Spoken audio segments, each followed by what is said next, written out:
to people with disabilities. Today's overall focus for Symposium Day is social justice. And as able-bodied people, you might be wondering why there's a speech on disabilities, because usually you think of racism and things like that when you think of social injustice. But I know that Becky and I can both speak on behalf of all people with disabilities when we say that as part of the disabled community, we do also are victims of social injustice. And we're going to share our stories with you of how from places like the grocery store, even on social media like Tinder, things can happen that you might not be aware of. With that being said, we do want to stress that although we too have been victims of social injustice, we acknowledge that it's not the fault of anybody in this room, even though we might be like, oh, all these bad things happened. You're all here because you're here supporting us and you either know us and like there are, some of my sorority sisters or campus ministry friends or you and our professors. So we want to acknowledge that to begin with. So to begin, we have a really short video, another video, to kind of give you a new perspective on the disabled community.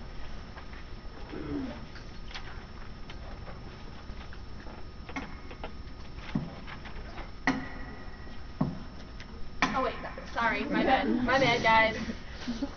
We're just gonna watch it again, is what we're gonna do.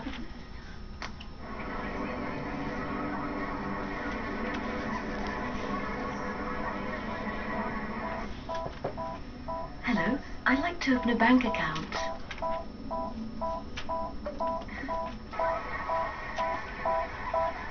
One is the loneliest number that you'll ever do. Two can be as bad as one. It's the loneliest number, so it's the number.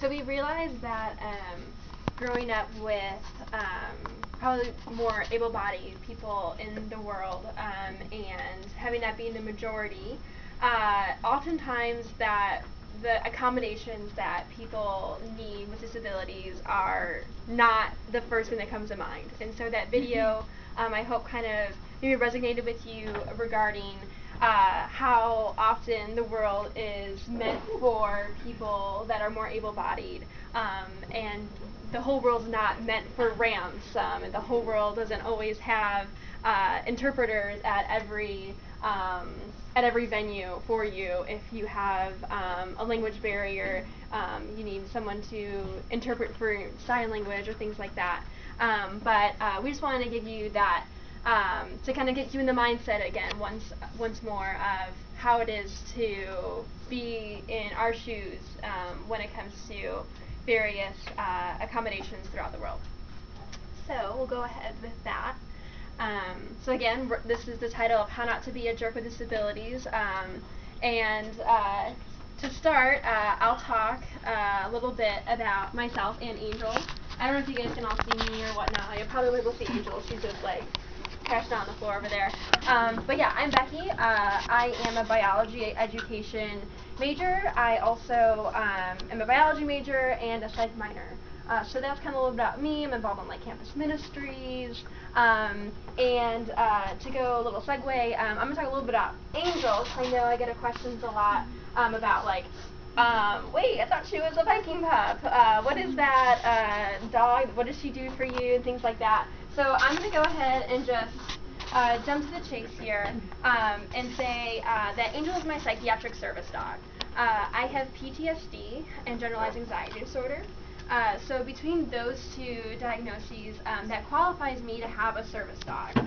And in order to be a service dog, she has to perform specific tasks for me. And so I'm going to name or show you just a few here. Oh no, it's not showing, but it's okay because I know this classroom and we can just pull up the next one here. So this is my presentation.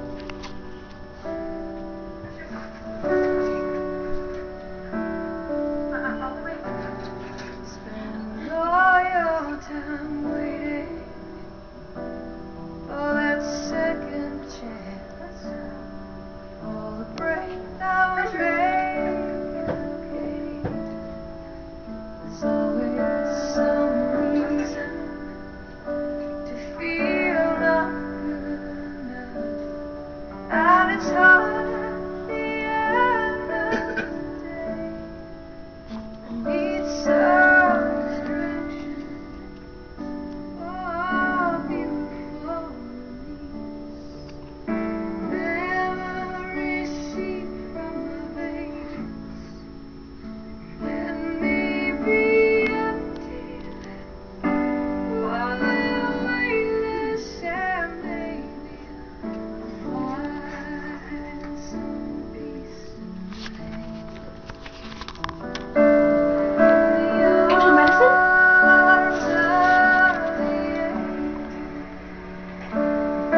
Good girl.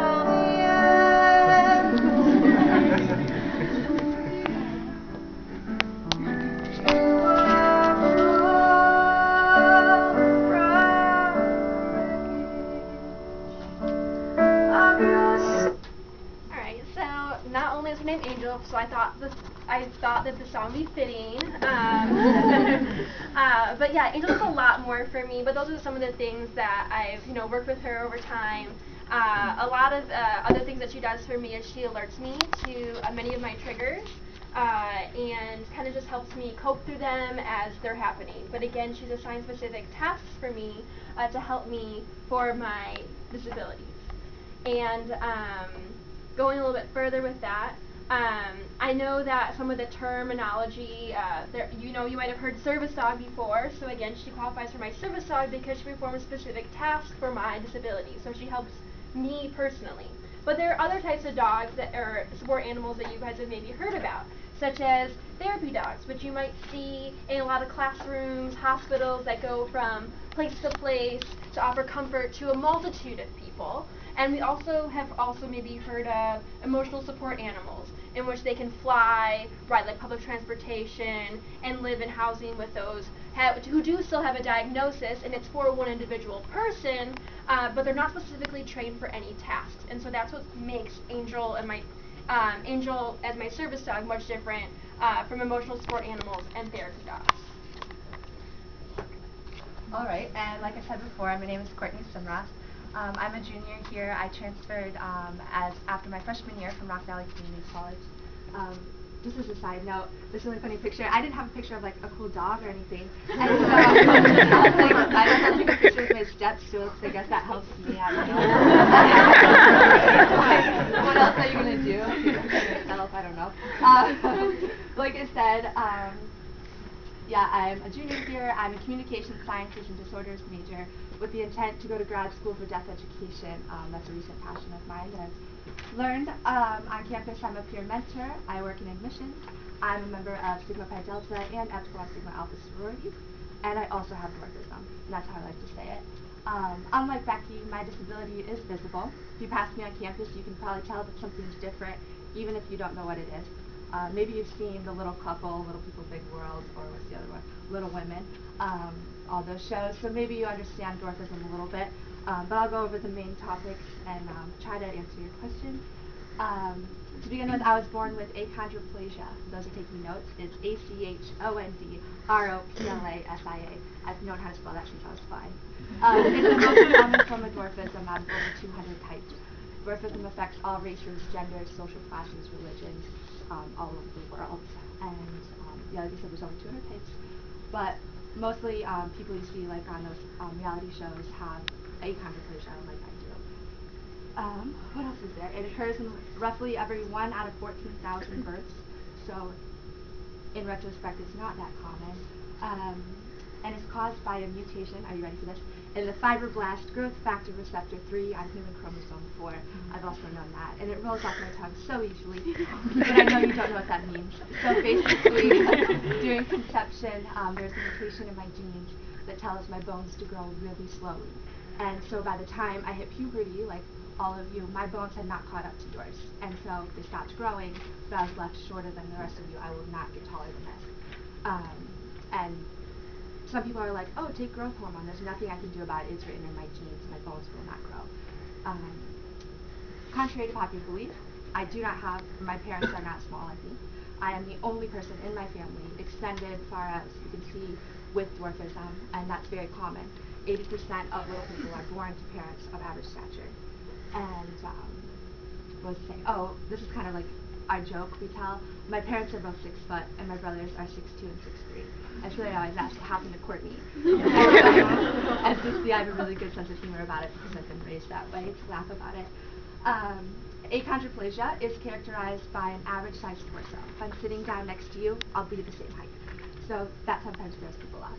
But short limbs, and then as well as bowed legs.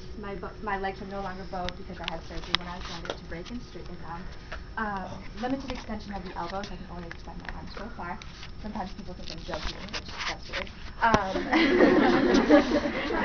And curved spine, which I'll talk about later, and a depressed nasal bridge.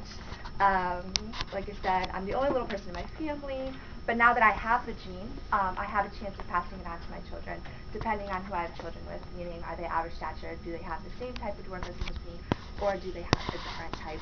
It's a bunch of numbers and factors, and I won't bore you with that information. My disability only affects me physically. There's no emotional aspect of it or psychiatric. But even then, I can do anything that's expected of a 20-year-old female in college, such as I'll be studying abroad this spring in Rome. I have a job, love to babysit. I pledged a sorority, and I also go on dates, which we'll talk about later as well.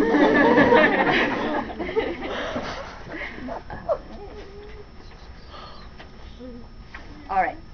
So, we're going to talk about the word disability. That sometimes confuses people as they think that you're only disabled if you get one of these things, which is false. You may see me using this on campus. I drive everywhere I go, but that doesn't always, that's not the ticket. This little handicap sign isn't always the answer.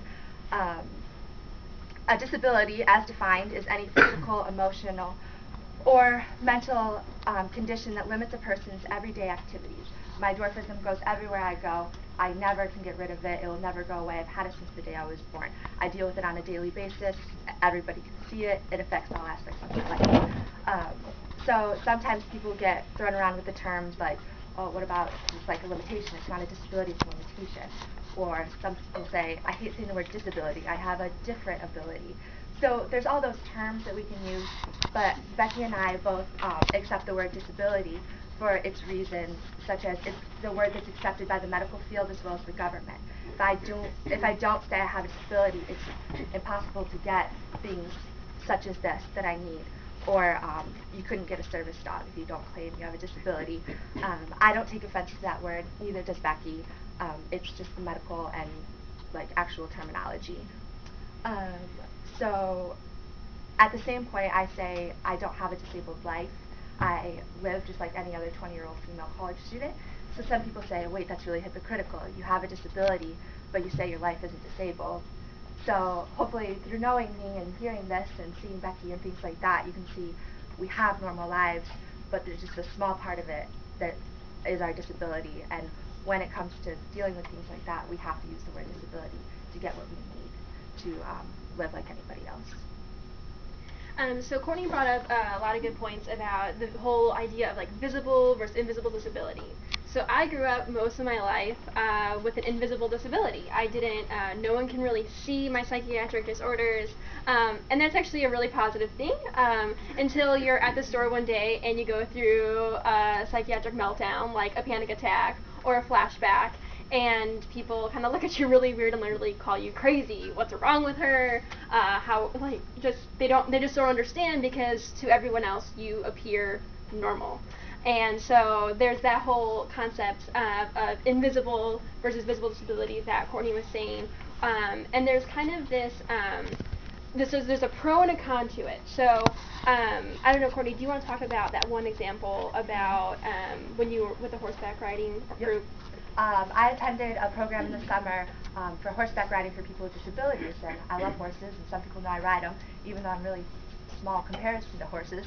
But I was at this summer camp, and this man approached me and looked, I don't know, like any of you, didn't look like he had a disability, and approached me. He started off the conversation with, "I'm jealous of you," and I was like, what does that mean? And I was like, okay, can you like explain? I don't know what that means. And he goes, people from far away know you have a disability. They know, they can kind of predict in their head how they're going to interact with you when they approach you. They can see that you have, you know, maybe dwarfism. They can research on their own and know a little bit. He goes, people don't know anything's wrong with me until I speak. You have a stutter. And he said that changes people's perspective when you approach somebody thinking everything's going to go well. It's just like any other person I've ever met. And then, oop, they begin to speak and things are a little bit different. It kind of catches you off guard. So I've never thought in that perspective because people can always see this. Like, I've never had to prepare people for it. They can see me walking towards them. And so that just kind of blew my mind, the invisible versus visible disabilities. Mm-hmm. And I mean, going a little bit further with my personal experiences, again, I didn't acquire Angel until I was a junior in college. So it's kind of really also difficult to explain that to people. There's like, oh, you were normal and fine before you came here, like, you know, what happened? Or, you know, it's not so much that I never had those issues before, it's just now I have Angel to help me out with those issues that I encounter on a daily basis. So in that sense, now that I have Angel, it's kind of it's not really still a visible disability, but because I have a dog now, everyone's just like, oh, service dog is for someone who is disabled. So I've had that perspective. One thing that we want to kind of I guess show some awareness of the disabled community is that we want to use the people first language. So I'm not sure if you're familiar with that. Maybe some of you guys in the education, CSD courses, or other or majors that you've taken have heard using people first language and the importance of that. So I want to use like Courtney's example of when she first introduced herself. She explained her major, she explained who she was, things that she enjoys, and then she says, I also have dwarfism. And we want to keep that in mind when we're talking about people with different disabilities. So I don't want to be called on campus, oh, that girl with that white German Shepherd. I want to be called Becky Potenberg. I'm an ed major, I'm a biology major. You know, I don't want to be completely identified as the girl with the white German Shepherd on campus. Even though, like, she's awesome and she's cool and I love being paired with her, I wouldn't have been, like, so blessed to have a different dog. She's fantastic. But I am still Becky Potenberg, and I want to be acknowledged as Becky Potenberg. So we'll go ahead and jump ahead to what people say about us. And so I'll start off with how I go around and I hear about 95% of these comments. So I'll let you guys kind of hear this out. And this is kind of what I hear literally pretty much on a daily basis. So.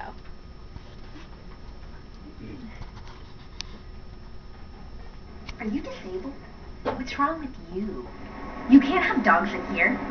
You're so lucky you get to bring your dog everywhere with you. Oh, that's a service dog? My cousin's grandfather's great aunt has a service dog. But they're, you know, actually in a wheelchair. So they really need one. Are you blind? Well, what if people are scared of dogs? Hidden disability? That poor dog having to work like that. How could you do that to her? Hey, go tell security that girl just brought her dog in here. Oh my god, I didn't even recognize you without your service dog next to you. Weird. Do it in person. Are you disabled? You can't have dogs in here unless you're blind. You're not blind. Are you?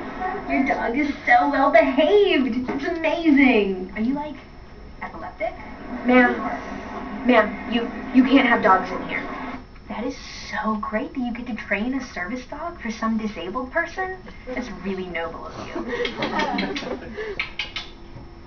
Hey, there's a dog over there. Dog, hey dog. Do you have a bad back or something? But you don't look disabled. Ah! What the hell is that dog doing in here? So why aren't you in a wheelchair? Oh, you're a service dog. Very cool. What about people who are allergic? What about them? Oh my god, she's like your other half. Oh, a service dog? What branch of the service was she in? My dog at home reminds me so much of your service dog. She's just a little bigger. And she has different colored eyes. And her fur is totally different. She has shot records before she comes anywhere near me. Can you really bring your dog in here? Please ask to pet. I think she says yes. Please bring their dog anywhere with them. Oh, is that a seizure alert dog? You really wish my sister had one of those. Maybe she wouldn't be dead now. You're not disabled. Come here, doggy. Come here. What a pretty doggy. Look at you. You're such a pretty dog. Why would she come to me? What's wrong with you? What's wrong with you? You can't have dogs in here. No, really. What's wrong with you? Girl, don't worry. You don't look disabled. You really? But you don't look disabled. But you don't look disabled. You're so lucky. You're so lucky. So yeah, I hope that was humorous for you just as much as it is for me. Of course, in those situations, usually I'm not laughing at the time. It's more of like, oh, it's just common knowledge. When I go to public places, I get those comments all the time. And for a while, it took me a really long time to get used to that. And so I might have come off really strong or really short-tempered because I've heard that a gazillion times as I'm walking into public places. But I want to kind of ask you guys, what were some of those phrases that kind of popped out to you or shocked you that people might say to me? So anything? Yeah. That you're so lucky. Thank you. Yeah, I get that a lot. That I'm just so lucky to have a service animal. And yes, I am. Angel is amazing. She makes me feel like the luckiest person in the world. But at the same time, that also means that I have to have a disability. So being lucky to have a service dog isn't the way that I see it. It is, again, super beneficial, and she's fantastic, and I love her to pieces. But it means that I need to have a disability in order to have a service animal. Yeah. Anything else that stuck out to anybody? Yeah. Sam? I didn't recognize you without your service dog. I've gotten that quite a few occasions, and it still shocks me. It's just like, thanks guys, appreciate it. Yeah. Anything else? Yeah. I was kind of surprised people would come to you and say that, like, you don't look disabled. I don't know. Yeah. I was kind of like surprised by that. Yeah. Exactly. Yeah. So what would you like looking at the dog and like not addressing you but trying to get the dog to Yeah, a lot of people try communicating with Angel before they communicate with me. And I'm actually going to talk about that a little bit. Why aren't you clicking next? So to bring that to this point, I like these memes. I found them through like my various like message boards that I am a part of. But my handler is a person first and a service dog user second. Don't talk to them through me. So when interacting with my human, it's best you simply pretend I'm not there. You don't need to acknowledge me at all. Treat me like I'm a wheelchair or other medical equipment. And again, I understand she's a dog and I am such a dog lover, and I think I would be in the same shoes as you if it was the other way around. I get it all the time that, you say, oh, how's Angel doing this morning? And it's just like, yeah, my day was great.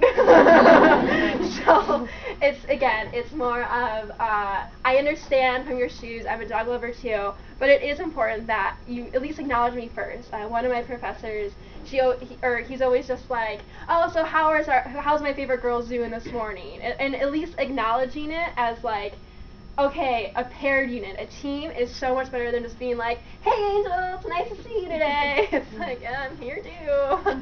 So again, so something to keep in mind is like, if you wouldn't do it to a stranger's child, please don't do it to me. So, and I love that comparison because really, if you're talking to a stranger's child, you should not talk to really them, a stranger danger, or touch them. Like, how many people have touched Angel? You don't go up to a stranger's child and start like, caressing them or any other way. Like, that's just weird.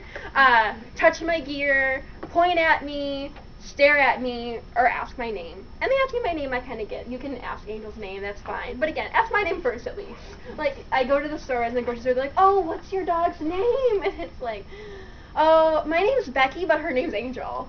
So I kind of try to change it in that respect, in the perspective. And I also get, I know I'm cute, I've had a hard time ignoring me too, but you've seen a dog before. There's no need to tell my handler, I know I can't talk to him or pet him, but he's just so cute. While you're gawking at me and gushing in a high-pitched voice, it's really distracting too. Please just pretend I'm invisible. And I guess that's the biggest thing. Again, Angel is my service equipment. She's my medical equipment. And I recognize, like, again, she's my dog. I always consider her as my dog first and my service dog second. But when it comes to encounters with people with a service dog, you really just want to really just acknowledge that person and just completely ignore the fact that there's a dog there. Again, the occasional smile looking down if she does something cute, or make some weird, like, yawning moan in professors' classes. Sorry, guys. But I mean, she's the dog, and it's good to like laugh at the embarrassing moments. But I did just get the fact that she's just so cute, and everyone wants to just think it's still okay that, oh, aren't you a pretty dog? Like, it's kind of upsetting because it's like, okay, you know how many times I've heard that in a day, because I know just because I don't look like I'm working either, it doesn't mean that I'm not doing my job. So even at home, as some of my roommates know, that when she's still playing with her ball or downstairs sleeping on my bed, if I need her, she knows she needs to be doing her work. So even if her vest is off, like under contrary belief, she's still always going to be working. And if I, you know, especially when her vest is on, she's usually always going to be working. And so the best thing to do is just not even ask to pet. But there's times where I'll say, you know, it's okay to pet her right now. I don't need her. I'm in a situation where I feel comfortable with who I'm in. And then I let that happen. So.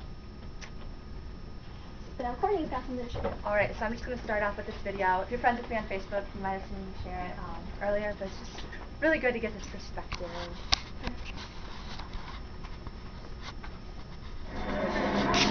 Oh yeah.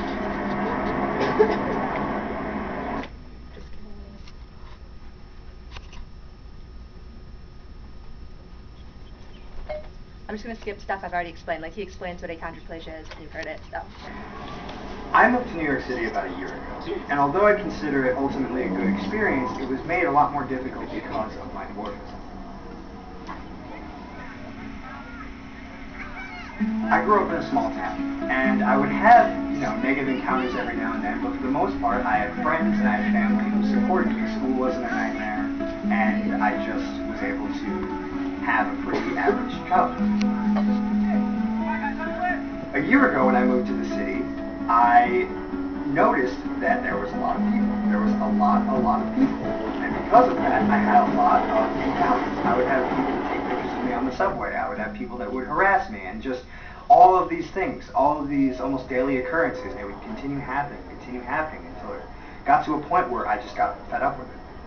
I wanted to stop telling people what happened to me, and I wanted to start showing people what happened to me. I wanted to show everyone what a day in my life was like. I was fortunate enough to be able to use this camera, which is actually known as a button camera, because the lens I'm going to be using is so tiny, it has a button cover-up that I'm going to be slipping through a shirt that will be completely unnoticeable. So we are all packed up, camera's all ready and going. I'm going to turn it on right now. It's rolling. And we're going to go see what we can capture.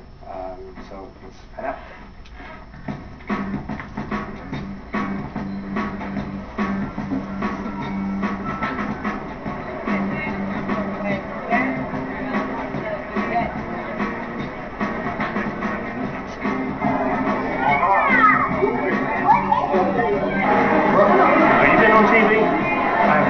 Who you look like? Who? Have you ever seen that show, Little Pete's Big World? Yeah. Yeah. You look like the son. I do? Yeah. You do? Do you see a lot of little people? Man, I'm from Oklahoma. Oh, yeah? What? What you say?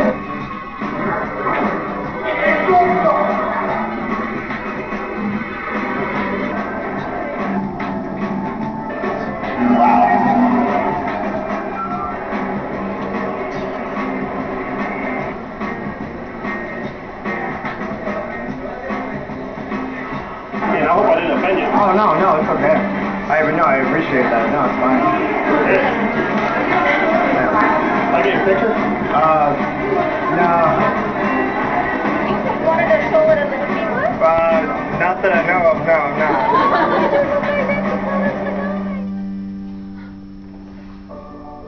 I don't want to tell anyone what to do, or what to think, or how to feel. But instead, what I'll do is I'll ask. I'll ask that the next time you see someone who is different than you, think about what their day might be like. Think about all of the events of their life leading up to that point. And think about their day. And think about what part of their day do you want to be.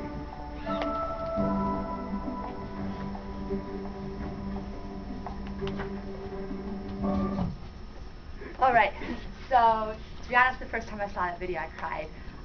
It's so powerful, like you said, just be able to show people what happens. Because, like, again, if you're friends with me on Facebook, you know that I often share stories of things that happen to me in public.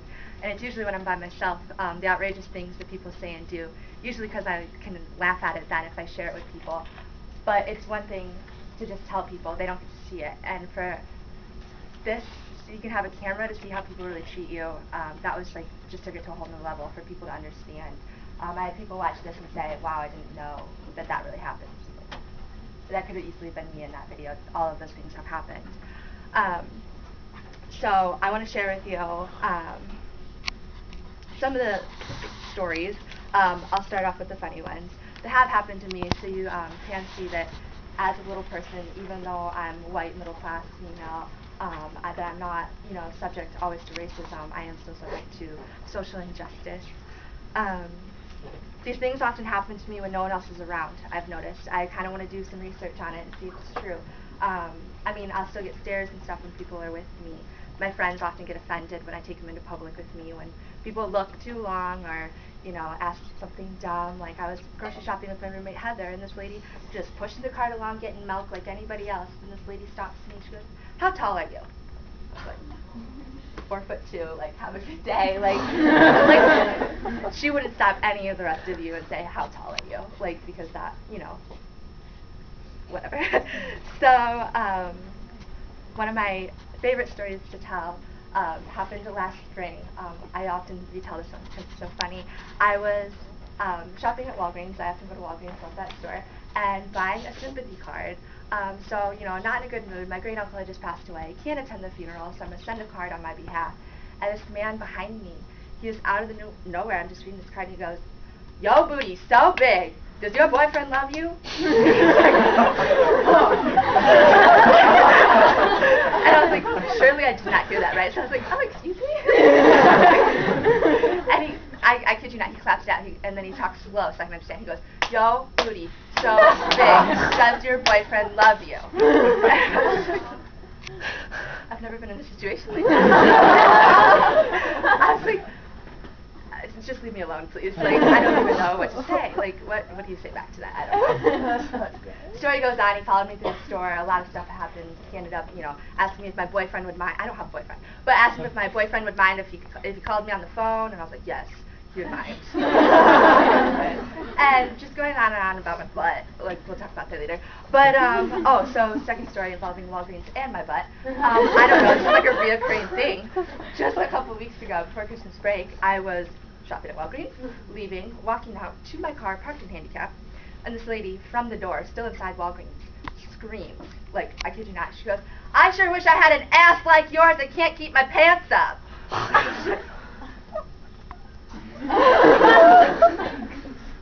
I didn't say anything. I didn't know what to say. I turned around and looked at her. She proceeds to also walk to her car, parked in handicap, right next to mine. So apparently, I don't know, we can like make comments about each other. I didn't know that was a thing. Thought we were in the same boat here, obviously parked in handicap, but I don't know, maybe you can just say things like that. In regards to both of those comments, I often get comments about my butt, so I'll just end that right here. Like I said, I have curvature of the spine, so I promise you I'm not like graced with anything great. Like, it's really just my spine. Like, it makes things look better, apparently. I don't know. I don't care. I get comments about it all the time, and I just feel like, my spine, like, leave me alone. Oftentimes in the grocery store I can't reach things when I'm by myself. I usually try to bring a friend, so that's less awkward. But if I'm by myself, I have to ask people for help. And one time, this was past summer, I was a nanny. So for two small kids, well, they're about the same height as me, and we're buying Oreos to put in a care package for our friend who's stationed in Afghanistan. They weren't even for me. And I asked this lady, I was like, "Oh ma'am, like I can't reach the Oreos, would you please like grab me, like would you mind grabbing me some?" And she turns around and she goes, "Did your mom say you could have them?" Oh. And I was like, yes. And she also said I could watch these two random kids, like they're apparently my same age. Like, it was just awkward. Whatever. You can laugh about it. Like, then this past October, this is another funny one. I went through a haunted house, and I hate haunted houses. It freaks me out. So I'm telling myself, like, okay, Courtney, this is fake, and I'm holding on to my friend's hands. All right, this is all fake. These are these are people like playing these things with makeup on. And we enter this room and they have chainsaws and stuff, and I'm like, oh, it's fake, it's fake, it's fake. And this guy bends down, and I kid you not, like stares into my soul. And he has a chainsaw in his hands, and he goes, "You're small enough to kill and stuff in a duffel bag." Like, first of all, I was appalled. Second of all, I was scared because like that's actually true. Like, that's accurate. Like, who says that? I don't know. Like, was he waiting for a little person to come through his haunted house? But I mean, again, we laughed about it. And then the best one I probably have is I once went to a doctor for the first time, and you know you have to fill out all that boring information, and they also took my height and weight and everything, so she finally comes in and is reading through my file, and she, with complete seriousness, thought it was a joke, goes, "So I noticed that your height is like abnormal, like for your age. Has it always been that way, or is this recent?" Like, just let us begin. Like, I would be like, "No, that's just why I'm here. Like, I woke up like this today." Like,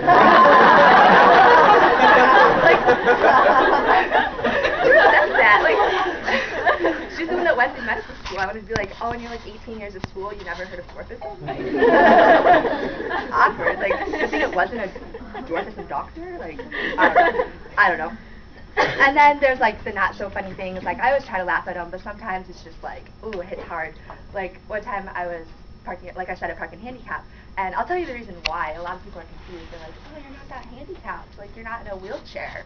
But the reason why I have it is because walking through a parking lot, I'm the same height as like a 4 or 5 year old child who would get backed over if they weren't with their parents. Well, I shop by myself sometimes, and so a car backing up is not going to see me. And if I'm not paying attention, I can easily get run over, as serious as that is. So I'm allowed to park in handicaps, which puts me closer to the store, which decreases the amount of cars I have to walk behind or in front of to decrease my chances of getting run over. So that confuses a lot of people. And one time I had someone tell me, she's like, "Why do you park here? You're not handicapped." Or no, she said, "You're not that handicapped." And I was like, "Well, yes I am." And I explained why. And she goes, "Oh, okay. Well, maybe you should park in the farthest handicapped spot so the people who are more handicapped can park closer." Like, I don't know. I don't know about you, but I don't think there's more handicapped and less handicapped and designation of which handicapped spot you can park in. But I don't know, whatever. And then, like I said, not so funny things. I somewhere missed the memo where it's funny to like take pictures of little people. Like, I don't really get it, but this is what I've learned through my life. You can really casually on your cell phone, like just be walking through the store and like, I don't know, just like you're probably texting, right? You're probably not taking pictures of the little person in the store buying groceries because that's really funny. Or my favorite is the, "Don't worry, I'm not taking a picture of you. I'm taking a picture of myself just over my shoulder, and you're behind me." So that was really funny, and I'm gonna put that on Instagram. I've caught people taking pictures of me all the time. Sometimes they don't even turn the sound off, and you hear, like, "Wow, definitely just saw what you did there." Or sometimes we even leave the flash on, and that's like, wow, cool. That offends me to some great degree because apparently it's funny. Like, just me doing my normal everyday activities in life, such as grocery shopping, such as even driving my car. People have stopped their car to out their window and take a picture of me driving. Like, apparently that's funny. And it's gotten to the point where I myself has had to put in effort to protect myself. Every once in a while, I'll search Instagram under #midget to see if there's any pictures of myself. Luckily, I've never seen one of myself, but I have seen pictures of my friends. And that's just hit so hard when somebody gets a benefit of laughter out of a picture of me or someone who's like me on a social media site, because somewhere I missed the memo that that's funny.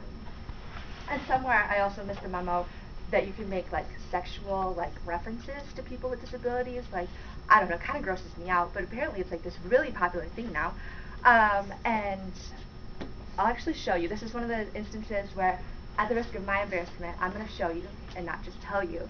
I know all of you have probably heard of Tinder. Last year, my roommates and I one night were like, "Yeah, why not? Like, let's just make Tinder profile. Like, why not? Like, let's just see what happens. Like, can't go wrong, right?" And so, of course, it's like awkward when you match with somebody from Augustana and you like try to avoid that. And I was like, "Yeah, all right. Like, this is weird at first. Like, I don't know. Like, it's just kind of happening. Like, sure, it's working, whatever." And then I was like, I know me. I try to always like, test the waters, and I'm like, I'm going to make this into a social experiment. I'm going to choose photos on my profile, which you can physically see, no doubt. I am a little person. I have dwarfism. You can see me in comparison to somebody else who's taller than me, like, so there's no doubt. Then things changed. And I got messages, oh, hello, such as this. If you can't read it, I'll read it for you. It's great. Hey, not to be rude or anything, but if I put it in your can, would it hurt you? You can laugh, it's good. I'm super average. Again, totally not trying to be mean. I don't know how that could come out not mean. It gets better, wait. Can you have sex? I said, excuse me? What?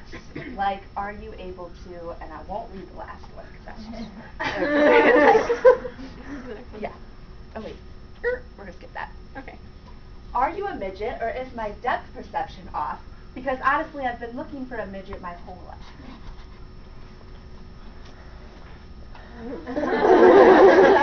Depth perception?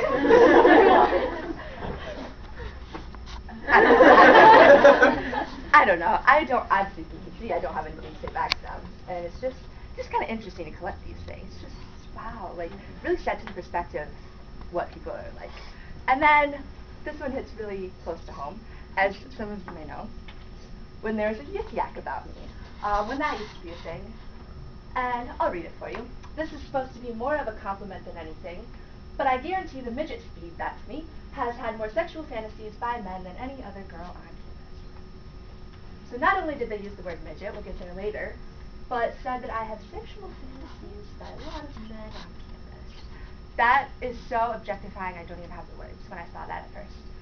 That means people don't see me as Courtney Simross, the CSC major who's a speed and BSI. That's this girl who it'd be funny to have sex with because she's disabled, and that's apparently a joke, and that's funny, and I don't know. So I doubt the person who wrote that's in here, otherwise that's really uncomfortable.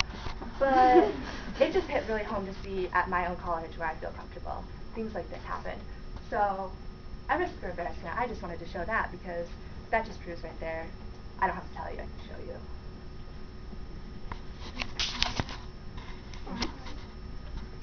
Alright, so we're going to go through just a couple of scenarios. I know we're kind of getting short on time here, but they're going to give you through the perspective of an outsider regarding someone with a various disability. And so I'll give you the scenario one, but what we want you to do is kind of just think about it in your head, and then we're asking you what would you do in this situation? And so feel free to raise your hand and offer your feedback. We're going to really do small groups, and then talk to the big group, but we're really not going to have time for that. So to go first and foremost, you're walking out of the store and someone walks in with a service dog and is denied access. In other words, they're told that no dogs are allowed. The person with the service dog then turns around and walks out the door. What do you do?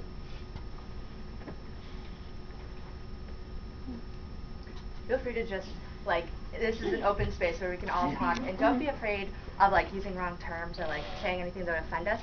We know that you're here to learn, and we want to help you, and really just put yourself in our shoes or the shoes of an onlooker, and just throw out some ideas. It's so refreshing to hear when people want to do something about the injustice. Yeah. Oh, sorry. I was gonna say that it'd be real easy, and for most people, I think that they'd probably just walk away from the situation and not have the courage to really step up for what's right and defend the person with a disability. Right. Yeah, especially since they're walking out already. It's just oh, it's no big deal. They're just taking it off. It's no different than any other form of social injustice. You have to speak up. You have to point out the fact that that person has rights, and that person knows that the dog's not allowed is wrong. Sarah? I'd just shift that and say that I have to respect the person's choice. They may not be a confrontational person. So I'd turn to the person who has the service dog and say, would you like me to speak on your behalf? Or is this the way you prefer to handle it? And I'm sorry that people are so ignorant. So I'd apologize for my society before I assume that they need my help. I really like that, and I'm going to take that a little bit farther, and I'm going to talk about that a little bit later as well. But ask if we want assistance is important. because sometimes it makes situations even more embarrassing for us. Where someone's like standing up for you and they're like all gung-ho about it, and it's almost so intensive that you're just like, I just want to go to the grocery store, but I also just don't, maybe they're having a bad day that day, and they're just like, you know what, if I stay here and listen to this argument, I'm just going to be really upset. But I do also want to go back to Bob's point in that it is a social injustice issue, and they have that right to be there. And to, even if the person still continues to walk outside, to speak with that manager or the employee that denied that person access and say, hey, you just realized you committed a unlawful act of injustice here, and explain that to them if you're aware with the laws.